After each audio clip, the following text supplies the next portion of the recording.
네, 안녕하십니까. 조국혁신당 대표 권한대행 김선민입니다. 벌써 눈 깜짝할 사이에 1년이 흘렀습니다. 저는 작년 3월 6일 인재 영입 발표하면서 이곳에 발을 들였습니다. 1년이 100년 같습니다.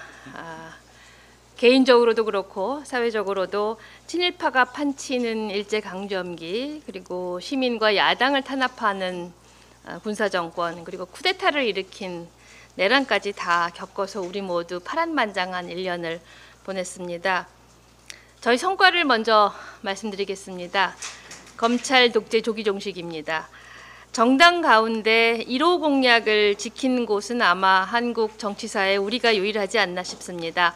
3년은 너무 길다. 조국 전 대표께서 지난해 2월 16일 지금 전북도청 기자간담회에서 이 말씀을 하셨다고 했습니다.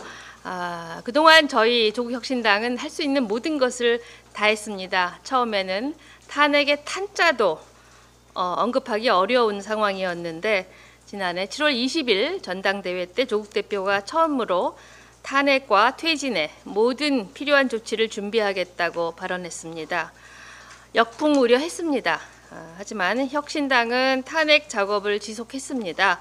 탄핵 소추안도 가장 처음 만들었고 내란 바로 다음 날 새벽에 내란 탄핵안도 우리가 발표를 했습니다. 두 번째는 잘 보이지는 않았지만 불평등 해소와 미래 사회를 위한 노력도 우리 당이 1년 동안 계속해서 예인해왔던 일입니다. 우선 사회권을 처음으로 우리나라 정치권에서 공식 화두로 제기를 했습니다.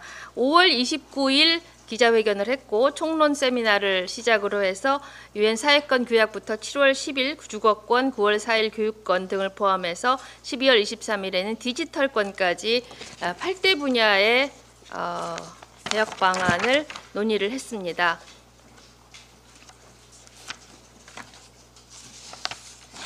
앞으로 이 사회권 관련된 개혁 방안은 우리 당의 주요한 과제로 지속해서 추진할 생각입니다. 당연히 사회권 선진국을 향해서는 조세정의가 필요합니다. 그래서 저희가 조세정의를 위해서도 목소리를 높였습니다. 금투세 시행, 그리고 코인세 도입을 주장했고 상속세, 종부세, 법인세 등 윤석열식 부자 감세 기조를 바꾸도록 촉구했습니다.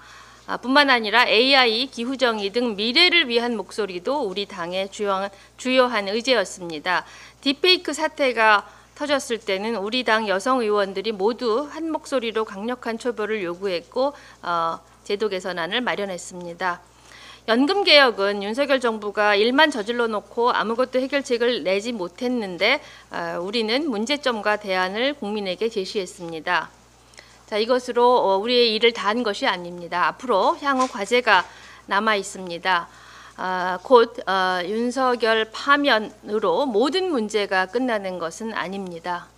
당면 과제는 산적해 있습니다. 첫 번째는 내란 종식입니다.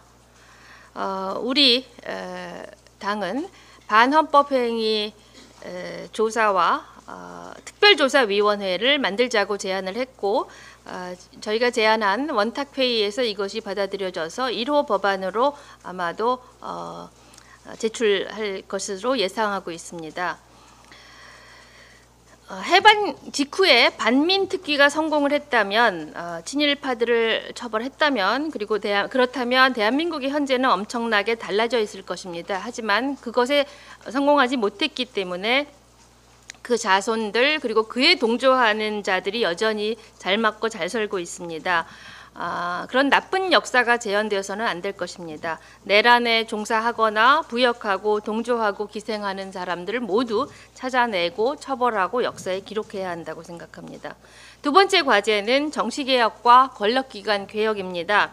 87년 체제 이후에 계속되어 온 정치개혁도 시급한 과제입니다. 지금 정치체제는 국민의 다양한 목소리를 반영하지도 못하고 있고 정치는 양극화되고 있습니다. 국회에서 더 다양한 목소리를 반영하려면 다당제가 제도화되어야 합니다. 저희는 연동형 비례대표제 그리고 결선투표제를 도입해야 한다고 생각합니다. 특히 교섭단체 기준이 유신 정권 이전으로 정상화할 것을 우리는 촉구하고 있습니다. 권력기관 개혁도 마찬가지입니다. 지금 대표적인 것이 검찰입니다. 이전 정부에서 많은 권력기관을 개편했지만 더 많이 추진을 해야 할 것입니다. 권력기관 사람들은 80년대를 살고 있습니다. 하지만 국민들은 21세기에 살고 있습니다. 권력기관, 특히 검찰을 대폭 뜯어 고쳐야 한다고 생각을 합니다. 세 번째가 조금 전 말씀드렸던 사회권 선진국입니다. 사회권 선진국 구상은 불평등과 민생의 고통을 근본적으로 해결하라는 광장의 요구를 실현하는 핵심 방안입니다. 오후에 사회권 선언이 있겠지만 임대 안정성의 확립과 질 높은 공공주택의 획기적인 확대를 통한 주거권 보장, 간병비 경감, 지역 공공의료 확충을 통한 건강권 보장, 기후위기 극복과 정의로운 전환을 통한 환경권 보장 등 광장의 요구를 담은 사회권 선진국을 조국혁신당은 이번 대선의 핵심 아젠다로 제시할 예정입니다. 물론 이를 위해서 조세 정의를 확립하고 불평등을 해소하는 혁신 경제도 중요한 아젠다입니다. 하지만 가장 급한 일은 정권 교체입니다. 그것도 압도적인 승리로 인한 승리에 근거한 정권 교체입니다. 윤석열 파면은 윤석열 개인의 파면으로 끝나서는 안 됩니다. 만약에 내란 잔당이 다시 정권을 잡는다면 아마도 윤석열을 사면하고 구급 파시스트 국가로 전환하려고 할 것입니다. 뉴라이트 친일파들, 정치검찰들, 호전적인 군인사들은 다시 대한민국 상층부를 장악할 것입니다. 무엇보다도 불평등은 악화되고 내란과 같은 일은 다시 반복될 것입니다. 그것을 저지하려면 이번 다가올 조기 대선에서 압도적 승리로 민주진보 진영이 정권을 교체해야 합니다. 승리를 하려면 현 정치 지형에서 유일한 방안은 새로운 다수 연합뿐입니다. 헌법 파괴 그리고 극우 파시스트 내란 옹호 세력을 제외한 모든 이들, 모든 정당과 시민사회가 함께 손을 잡아야 합니다. 저희는 연대의 힘으로 내란의 힘을 이기는 것이 유일한 압승 전략이라고 생각을 합니다. 조국혁신당이 야 5당 연석회의, 즉 원탁회의를 제안한 이유이기도 합니다. 끝날 때까지는 끝나는 게 아닙니다. 투표날 마지막까지 할 수 있는 모든 것을 해야 한다고 생각을 합니다. 혁신당은 연석회의를 이어나가면서 추후 조기 대선이 시작됐을 때 어떻게 연대의 힘을 강화할지 구체적으로 고민하고 그리고 곧 구체적인 방안들을 내놓도록 하겠습니다. 네, 감사합니다. 예, 언론인 여러분들의 질의응답 시간을 갖겠습니다.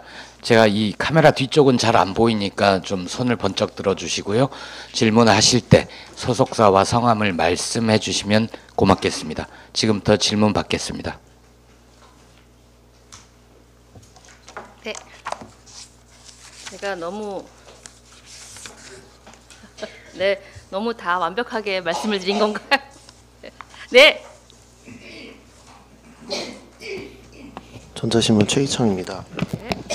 저기 조국혁신당 조국 전 대표께서 이제 그 대법원 판결을 받고 나서 이제 조국혁신당에 이제 대선 후보를 낼지 말지를 이제 당원 투표를 통해서 좀 결정해 달라 이런 취지 말씀을 남겼다고 좀 알려져 있는데 네. 혹시 이 부분에 대해서 좀 어떻게 생각하시는지 궁금하고 네. 실제로 지금 조기 대선이 치러진다면 60일 이내에 치러져야 되는 상황이기 때문에 사실 이런 준비들을 좀 다 해놓은 상태여야 된다고 생각이 듭니다. 그래서 좀 어떻게 어느 정도까지 좀 준비가 되었는지 좀 말씀 부탁드립니다. 네, 최근에 저희 당에서 대통령 후보자 선출을 위한 당내 규정들을 만들었습니다. 원래는 저희에게 대선 후보를 위한 후보 선출을 위한 규정이 없었습니다. 처음에 당을 만들 때 조기 대선이 있을 거라고 저희는 예상을 못했고 지난 전당대회에서도 반영을 못했습니다. 조기 대선을 앞두고 가장 중요한 것은 당내 규정이었고 그 규정을 그러니까 대선 후보 선출 규정을 최근 들어서 다 만들었습니다. 그걸로 답변이 될지 모르겠습니다. 대선 후보와 대선 후보 내는 것을 포함한 모든 방안을 열어놓고 지금 수기를 하고 있고 일정에 맞춰서 저희도 계속 앞으로 나갈 것임을 말씀드립니다. 예, 다음 질문 받겠습니다.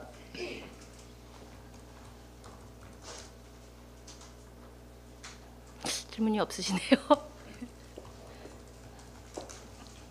KBS 김청룡 기자입니다. 네. 뭐 연결되는 질문이긴 한데 네. 그 대선 후보를 어찌됐든 내실 텐데 네. 그런 그 대선 후보를 앞으로 이제 좀 이렇게 단일화나 이렇게 생각하시는지 아니면 끝까지 완주하자고 생각하시는지 여쭙겠습니다. 네. 모든 민주진보 세력, 더 넓은 의미의 내란 세력을 제외한 모든 민주진보 진영이 함께 연대해서 압도적 승리를 해야 한다는 점에는 저희 이견이 있을 수 없을 것 같습니다. 지금 현재 구체적인 일정에 대해서는 저희가 구체적인 안을 말씀드릴 수 없다는 것을 좀 이해해 주시기를 바랍니다. 모든 과정을 곧 말씀드릴 수 있을 거라고 생각합니다. 지금은 하지만 헌재 재판 선고가 막바지를 달리고 있어서 그 점에 계속 투입을 저희의 총력을 다하고 있습니다. 하지만 동시에 준비를 하고 있고 이번 대선에서는 여전히 압도적 승리를 위한 최대한의 노력을 다하겠다. 지난 1년 동안 저희 조국혁신당이 정권 심판의 쇠빙선이었다면 이제 열려지는 마당에는 정권 교체의 쇠빙선이 될 것이고 대선 이후에는 사회 대개혁의 예인선이 될 것입니다. 예, 다음 질문 받겠습니다. 아까 중간에 손 예. 네. 이료솔 박철호 기자라고 합니다. 그 조국혁신당에 좀 가장 필요한 부분이 교섭단체 조금만 다시 교섭단체 완화가 네. 가장 혁신당에 필요한 좀 조건이라고 보는데 이 부분에 대해서 민주당과 좀 더 논의한 부분이 있으신지 궁금합니다. 네, 교섭단체 정상화에 대해서는 지속적으로 논의를 하고 최근 민주당도 이와 관련돼서 매우 긍정적인 논의를 하고 있는 것을 알고 있습니다. 교섭단체 요건 저희는 정상화라고 부릅니다. 교섭단체 정상화는 조국혁신당만을 위한 과제가 아닙니다. 지금 내란 상황을 보시면 지금 윤석열이라는 개인의 문제가 아니라 어떻게 그 윤석열이라는 개인이 이 국면에서 대통령이 되었고 내란까지 일으키게 되었는지 다시는 이것이 반복되지 않을 방법이 무엇인지에 대해서 지속적으로 저희는 고민을 해왔습니다. 결론은 두 가지 중 이제 중요한 한 축이 정치개혁, 즉 다당제 그리고 지금과 같은 극단적인 양당 체제를 지향하고 다양한 목소리를 반영하는 다당제가 국회 안에 빨리 건설이 돼야 된다고 생각을 합니다. 좀 더 구체적으로 말씀드리면 국민의힘 안에서도 지금 내란에 반대하시는 국회의원들이 꽤 되시는 걸로 알고 있습니다. 그분들이 내란 세력과 결별하기 위해서라도 다당제 그리고 교섭단체 요건 정상화는 반드시 필요할 것으로 판단됩니다. 그 정도 말씀드려도 될까요? 네. 예, 또 질문. 예.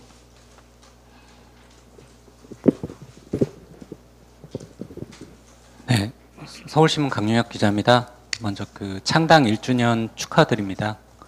오늘 대표님께서 해주신 말씀을 잘 들었는데요.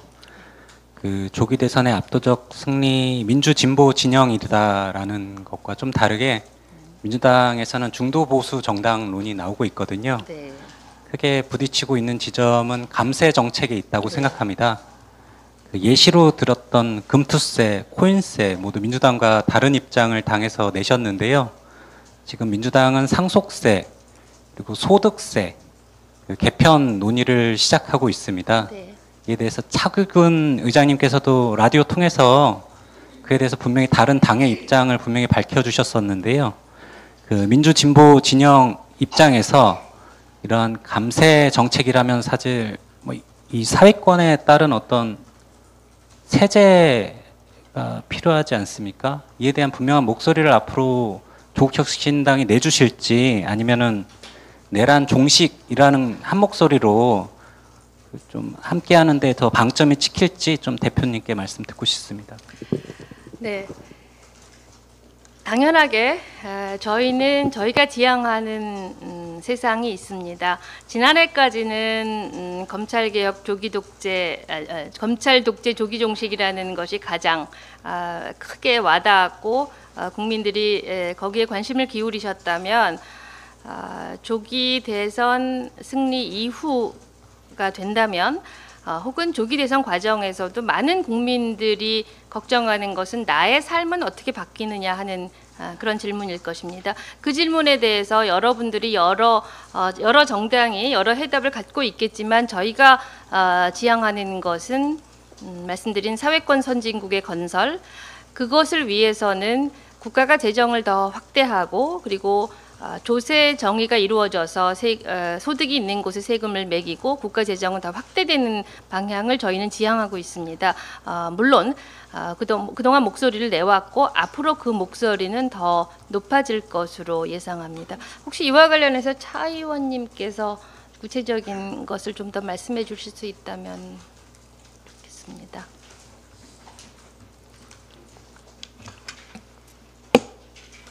네, 말씀하신 부분 관련해서는 저희가 지난주에 조세개혁 특위 구성 결의안을 발의를 했습니다. 우리나라가 지금 복합적인 위기 상황에 직면해 있습니다. 저출산 고령화, AI, 전쟁, 그리고 양극화, 지방 소멸, 기후 위기, 막대한 재정이 투입되는 국가의 역할이 어느 때보다 더 절실히 요구되는 상황이 있는데 국회 일각에서 다분히 선거를 염두에 둔 감세 경쟁이 벌어지고 있는 것은 매우 부적절하기 때문에 중장기적인 국가 백년제 대계를 논의할 수 있는 조세 개혁을 할 수 있는 특위 구성 결의안을 저희 조국혁신당이 지난주에 당론으로 채택을 해서 발의를 한 바 있습니다. 그 외에 내란 세력에 맞서는 민주대연합 구도에 이 부분이 뭐 어떻게 작용할 것인가라는 또 그런 취지도 담겨 계신 것 같은데 조세개혁 특위 이런 감세 경쟁에 대해서 저희가 비판적인 목소리를 내는 것과 또 민주대연합 전선을 구축하는 것은 양립할 수 없는 것이 아닙니다. 우리가 아까 대표님께서 말씀하신 다가올 가능성이 높은 대선 전국에서 민주대연합 전선을 저희가 염두에 두고 있다는 부분은 저희가 뭐 감세 부분에 대해서 비판적인 목소리를 내는 것과 별개 양립할 수 없는 것이 아니다. 뭐 그 정도 말씀드릴 수 있을 것 같습니다. 예, 다음 질문. 예.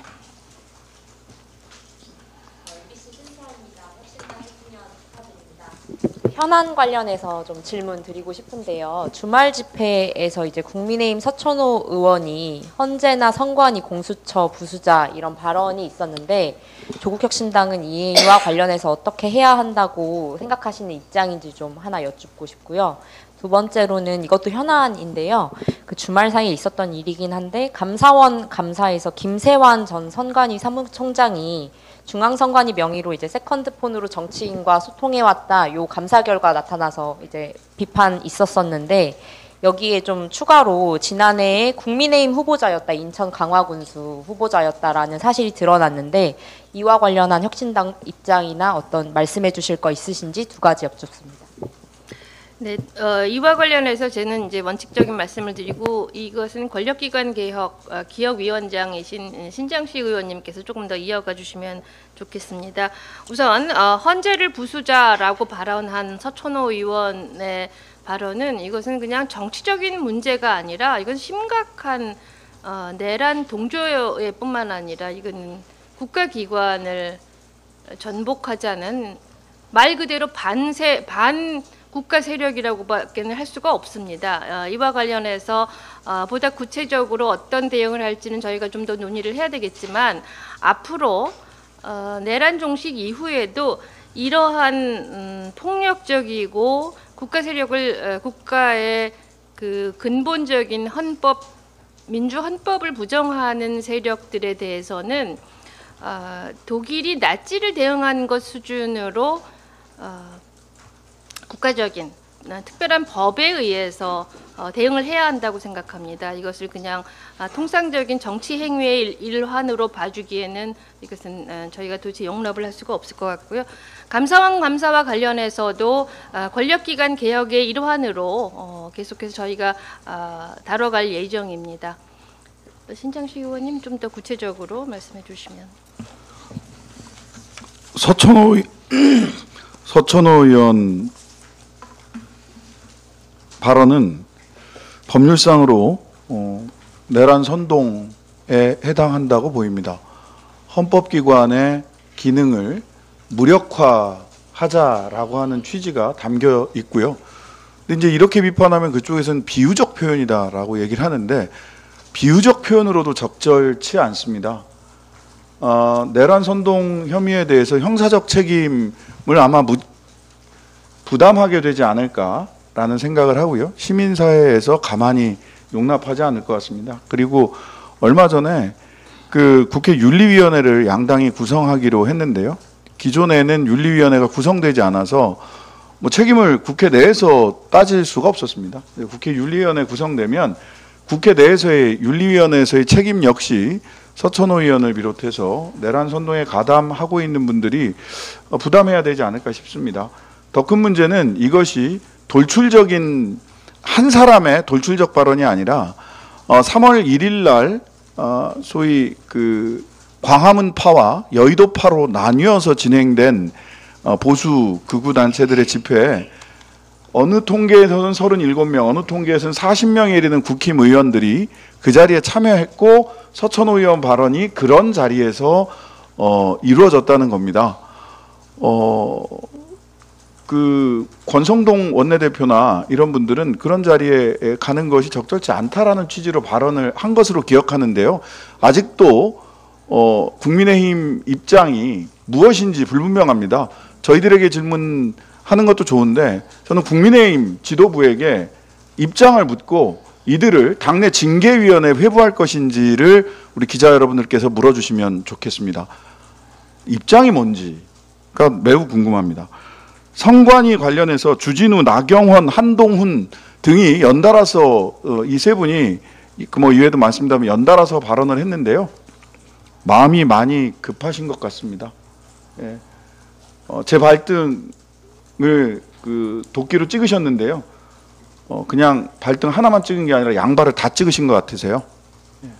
그분들에게 이건 역시 다시 돌려드려야 될 질문인 것 같습니다. 그리고 그분들이 얘기하신 대로 세컨드폰으로 누구랑 통화했는지 명명백백하게 단 한 사람도 빠짐없이 다 드러나기를 바랍니다. 검찰이 수사해 주십시오. 하나만 더 추가한다면 지금 서천호 의원의 발언에 대해서 국민의힘이 어떤 입장을 적절한 입장을 표하지 않는다면 저희가 이미 지난 1월에 국민의힘에 대해서 위헌정당 해산 심판 청구 진정을 법무부에 냈습니다. 과거 물론 저희는 정당의 이렇게 법적인 조치에 의해서 법률적으로 해산되고 이런 것에 대해서 적절한가에 대한 고민을 깊이 했지만 과거 통진당 해산 상황에서 본다면 지금 국민의힘이 하고 있는 일은 정당 해산 사유에 충분히 차고 넘칩니다. 그리고 그 증거들을 계속해서 주고 계십니다. 만일 이 일까지 국민의힘에서 그냥 넘어간다면 저희로서는 그 심판 청구 진정에 이어서 계속해서 체증을 통한 보완 증거 자료를 제출할 수밖에 없겠습니다. 예.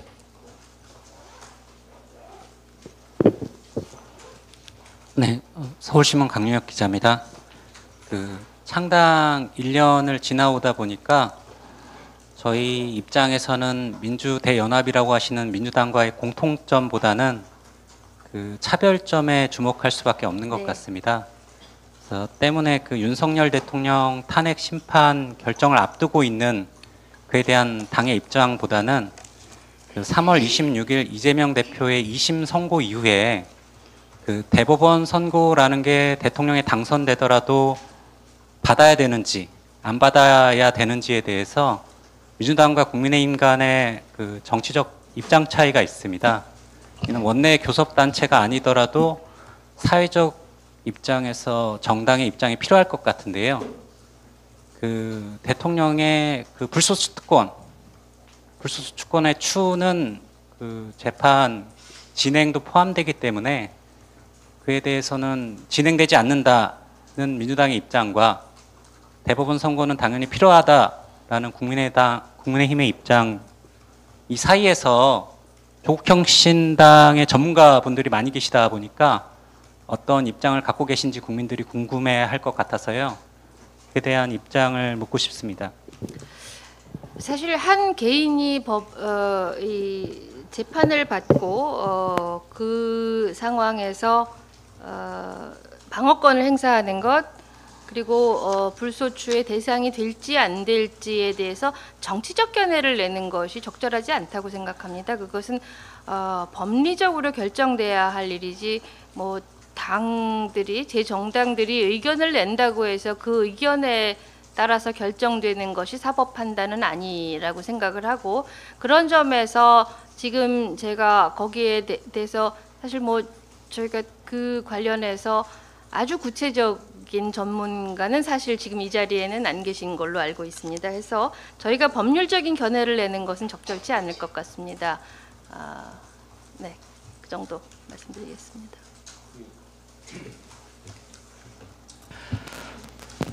조금 더 보충 설명을 드리면 과거에 그 조국 대표께서 이에 대해서 입장을 한번 공개적으로 밝힌 적이 있습니다. 여러분 기억하실지 모르겠는데 그 입장과 현재 조국 혁신당의 입장은 다르지 않다.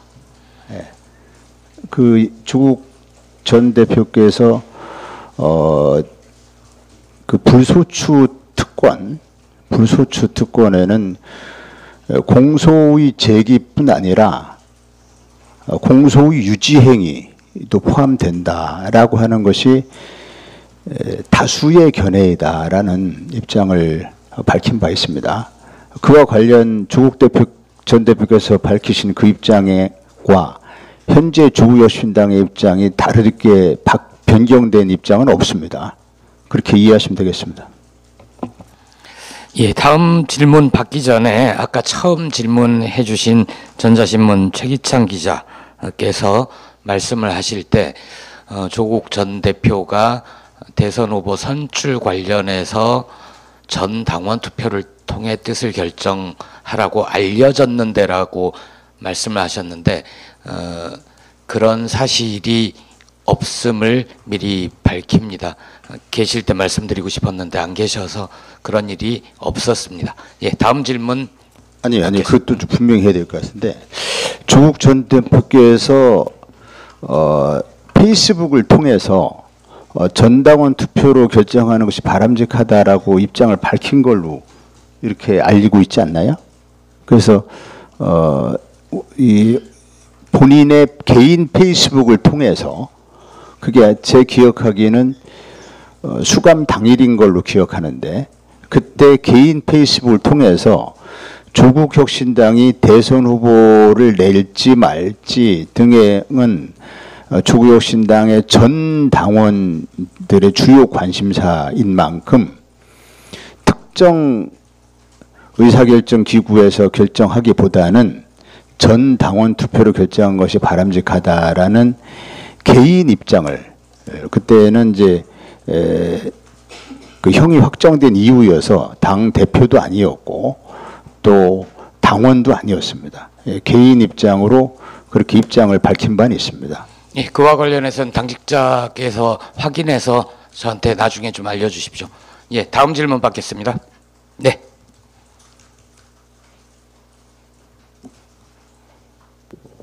네, 경향신문 이유진 기자입니다. 우선 혁신당 1주년 축하드리고요. 앞서 말씀 주신 다수 연합을 완성하기 위해서는 결국 정책 연대가 이루어져야 할 것으로 보이는데요.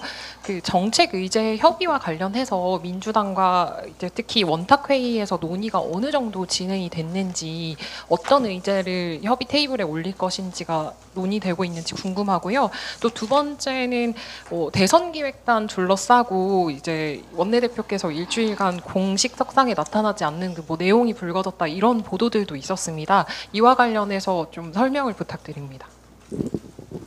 네, 다수 연합 정책협의체 관련해서는 원탁회의에서 지금 실무협의를 8차례 진행을 했고, 구체적으로 정책과 관련된 그 실무협의도 시작을 했습니다. 그래서 정책 협의도 지금 이제 이루어지고 있고, 물론 이것은 대선 국면에 더 활발해질 것으로 예상을 합니다.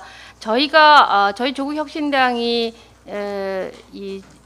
생각하는 정책의 내용에는 첫째 권력기관 개혁, 그리고 그거는 선언문에도 포함되어 있습니다.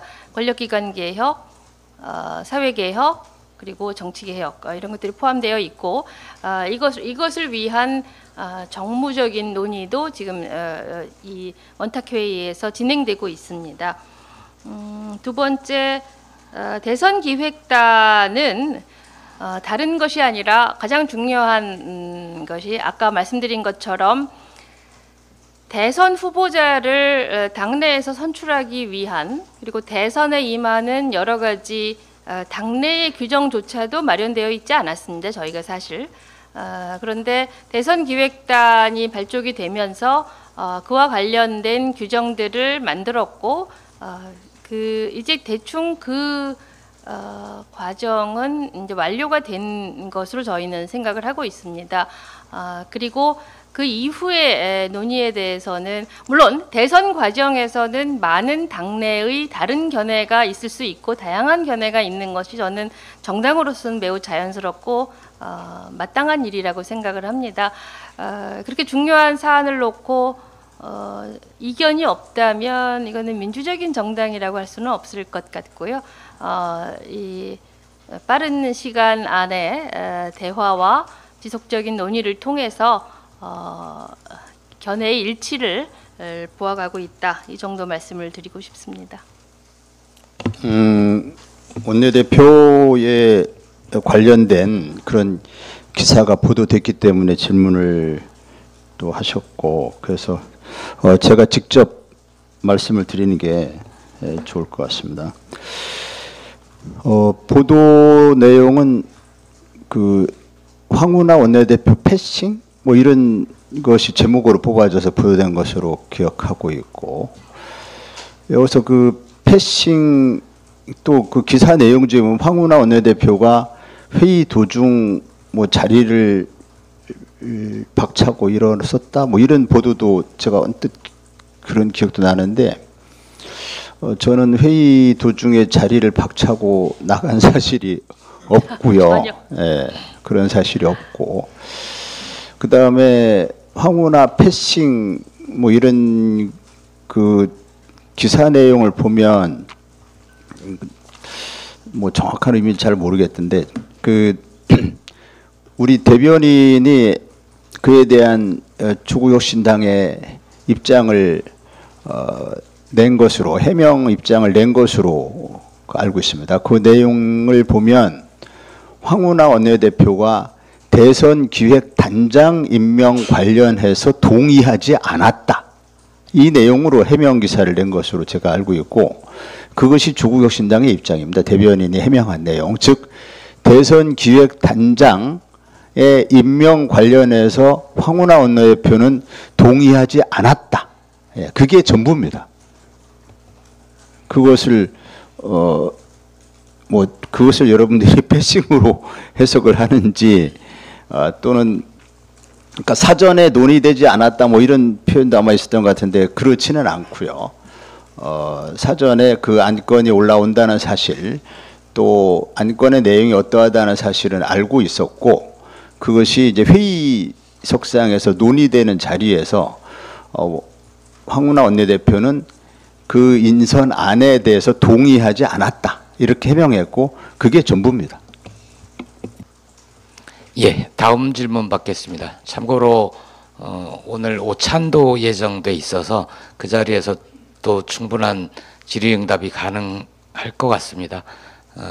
질문 마지막으로 질문하실 분 있으면 손을 들어서 의사표시를 해주십시오.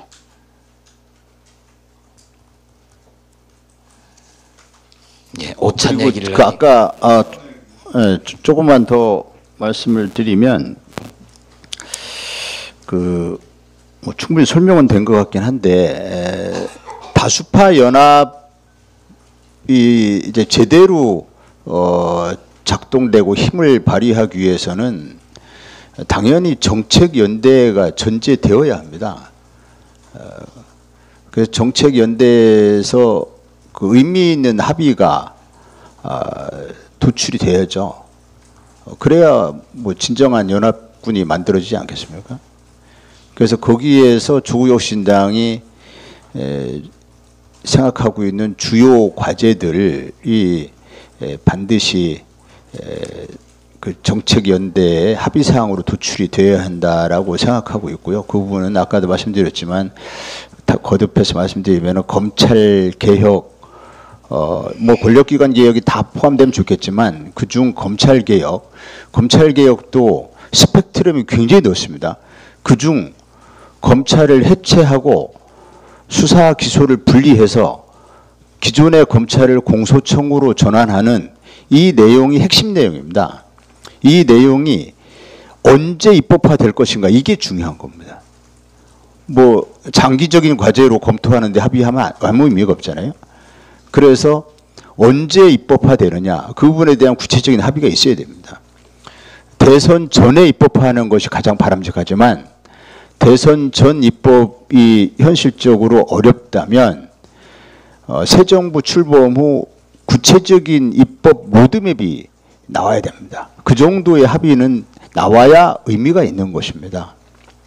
그냥 막연히 검찰개혁하면 민주당이 얘기하는 검찰개혁과 조국혁신당이 얘기하는 검찰개혁이 다를 수 있습니다. 또 검찰개혁 입법 전략에 대해서도 그 천천히 합시다. 중장기 과제로 수사기소 물린 중장기 과제로 검토하죠. 뭐 우리가 반대 안 합니다. 이런 것은 합의라고 볼 수가 없잖아요. 아무 의미 없습니다.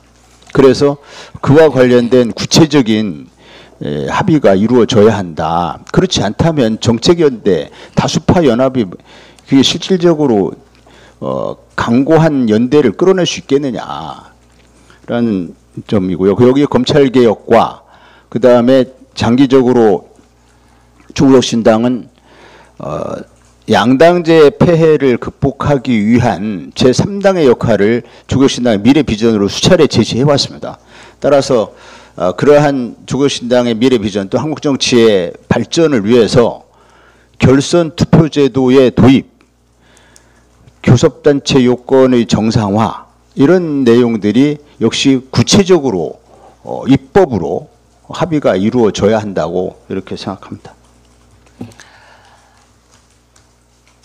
예, 더 질문 없으시면 기자 간담회는 마치고 오찬 때 더 많은 질문을 주시면 고맙겠습니다. 마지막으로 정정사항 하나만 말씀드리면 좀 외람되지만 원내대표께서 말씀하신 조국 전 대표 페이스북에 관련 글은 없는 것으로 우리 당직자가 확인을 했고요. 원내대표님은 조국 전 대표와 훨씬 다양하게 만나시고 대화도 나누시고 면회도 하시고 그래서 그런 글이 페이스북에 공개가 된 것으로 혹시 착각하지 않으셨는지 그 점은 확인드립니다. 그럼 이상으로 제가 아까 그 조국 대표의 개인 페북에 그 내용이 있었던 것으로 저는 기억했는데 지금 확인을 하니까 개인 페북에 그런 내용이 없었다고 그러네요. 그래서 그 부분은 제가 다른 경로로 들은 것 같습니다. 그 부분은 오해 없으시기 바랍니다. 여러분들이 페북을 통해서 확인해 보시면은 직접 확인하실 수 있을 것 같아서 확인하셨으면 좋을 것 같습니다. 저는 그렇게 기억을 했는데 제 기억이 착오가 있었고 저는 다른 경로로 들은 걸로 기억합니다. 예, 그럼 이상으로 조국혁신당 1주년 기자간담회를 마치겠습니다. 고맙습니다. 감사합니다.